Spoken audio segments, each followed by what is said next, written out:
আল্লাহ জিজ্ঞেস করছে কি চাইতে আসছেন? আসআলুকা উম্মতি, আমি উম্মত চাইতে আসছি। বলছে এইখানে উম্মত? বলছে আনতা রব্বুল করিম আনা নবিয়ুর রহিম, কাইফা তুদাইয়ু হাদিহিল উম্মাহ বাইনাল করিম ওয়ার রহিম।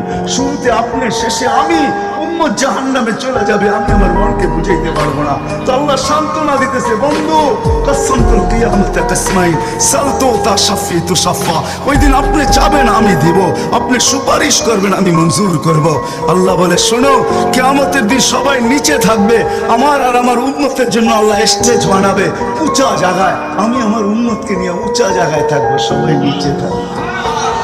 ওই রসুল যে কিয়ামতের দিন উম্মতি উম্মতি বলে চিৎকার দেবে, যে কবর থেকে উঠবে আর জিবরিলকে জিজ্ঞাসা করবে, কাঁদতে কাঁদতে জিজ্ঞাসা করবে ইয়াকুম ওয়ায়াবকি, উঠবেন কাঁদবেন আর জিজ্ঞাসা করবেন আমার উম্মত আমার ইস্তেকবালে আসে নাই, আমার উম্মত রিসিপশনে আসে নাই, আমার উম্মত কোথায়? জিবরিল একা কেন আসছো তুমি রিসিভ করতে আমাকে? আমার উম্মত কোথায়? তো বলবে আপনার উম্মত এখনো ওঠেই নাই। ওই নবী আমাদেরকে জান্নাতে নিয়ে যাওয়ার জন্য আসছে।